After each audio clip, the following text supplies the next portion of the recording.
नमस्कार मेरे विद्यार्थियों, आपकी मंगल कामना के साथ और किस्से कहावतों की दुनिया इस पाठ के दूसरे भाग के साथ मैं आपकी हिंदी विषय की हिंदी अध्यापिका आपका हिंदी की ई कक्षा में हार्दिक स्वागत करती हूँ।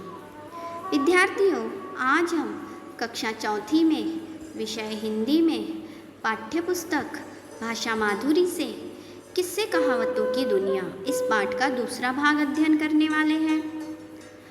किस्से कहावतों की दुनिया इस पाठ के प्रथम भाग में हमने अध्ययन किए थे कि एक बार की बात है कि एक राहगीर रात के समय राजमहल के पास से गुजरता है और वह क्या देखता है कि सारे पहरेदार जो है गहरी नींद में सो रहे हैं।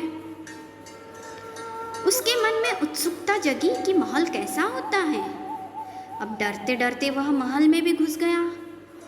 महल सही में बहुत बड़ा और आलीशान था और कीमती सामान महल में भरे पड़े थे। मन तो भैया मन है, बड़े बड़े लोगों का मन डोल जाता है।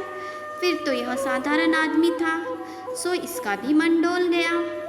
लालच में आकर उसने झटपट अपने झोले में सारे कीमती सामान डाल दिए। अब दूसरे दिन सुबह पूरे राजमहल में शोर मच गया, चोरी हो गई, चोरी हो गई। राजा परेशान हो गया और अपने सैनिकों को आदेश देता है चोर को पकड़ने का। सिपाही बहुत कोशिश करते लेकिन चोर हाथ में नहीं आता। कुछ दिन ऐसे ही बीत जाते हैं। आइए अब आगे बढ़ते हैं। अब चोर भी देखता है कि मैंने चोरी की और कुछ शोर शराबा भी नहीं हुआ, मैं पकड़ा भी नहीं गया। अब उधर चोर का साहस, चोर की हिम्मत बढ़ जाती है। उसने फिर चोरी करने की कोशिश की। वह फिर से चोरी करने का प्रयास करता है।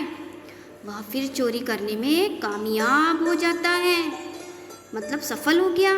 इस बार वह पकड़ा नहीं गया।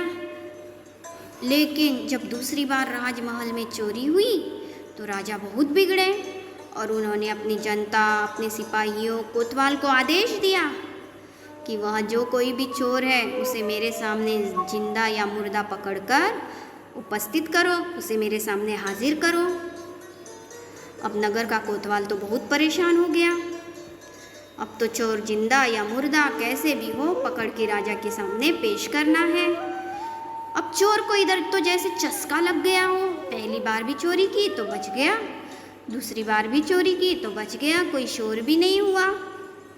एक दिन फिर वह महल में चोरी करने गया, लेकिन इस बार सिपाही गहरी नींद में नहीं सो रहे थे, अच्छी तरह से सतर्क और सावधान थे। तो क्या होता है, चोर तुरंत पकड़ में आ गया। सुबह सारे राज्य में यह खबर फैल गई कि चोर पकड़ा गया, चोर पकड़ा गया। अगले दिन राजा का दरबार लगा। अब राजा के दरबार में बड़ी शान से कोतवाल चोर को लेकर दरबार में हाजिर हुआ और कोतवाल महाराज कहता है कि महाराज, यही है वह चोर, इसके घर से सारा सामान भी मिल गया है, इसे कड़ी सी कड़ी सज़ा मिलनी चाहिए, इसे दंड मिलना चाहिए। सुबह, मगर यह क्या, चोर तो कोतवाल के ही पीछे पड़ गया। अब चोर चोरी किया है, पकड़ में भी आ गया, लेकिन वह देखो कोतवाल को कैसे जवाब देता है, डपट कर चिल्लाकर, कैसे कोतवाल हो तुम, यही रक्षा करते हो महल की? सारे पहरेदार गहरी नींद में सोते रहते हैं, फिर चोरी नहीं होगी तो क्या होगी? अपना काम तो बराबर करते नहीं हो, काम के समय सोते हो। कहीं ऐसा ना हो जाए कि किसी दिन सारा खजाना लूट जाए और पूरा राजमहल खाली हो जाए। अब चोर तो देखो अपनी गलती की माफ़ी मांगता भी नहीं है।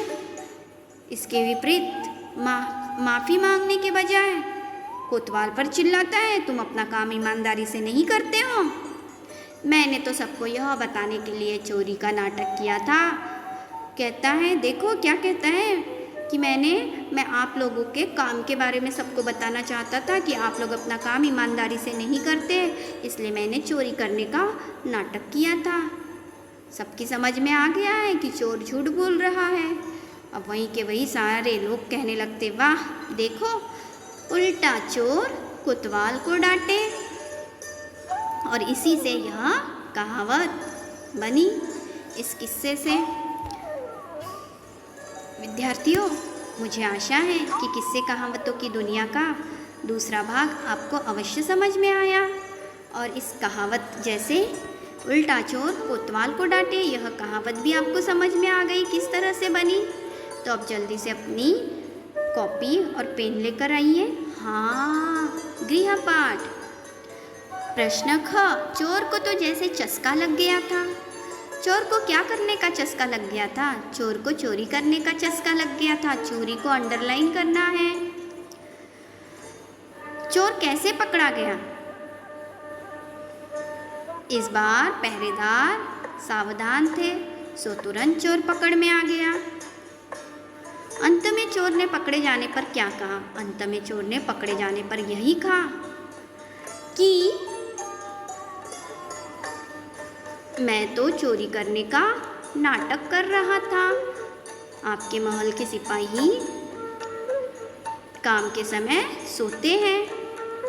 विद्यार्थियों, मुझे पूर्ण विश्वास है कि यह गृहपाठ आप अवश्य पूर्ण करेंगे। राजमहल में चोरी होने से कौन परेशान हो गए? राजा, सिपाही, राहगीर। आपको इसका उत्तर लिखना है। राजा ने किसे पकड़ने का आदेश दिया? पंडित को, चोर को, किसान को? इसका भी उत्तर आपको लिखना है। एक दिन गांव में किसके घर भोज था? इसका उत्तर आप इस पाठ के तीसरे भाग के बाद लिखेंगे। अच्छा, इस पाठ के तीसरे भाग के साथ मैं आपसे पुनः मिलने आती हूँ। धन्यवाद।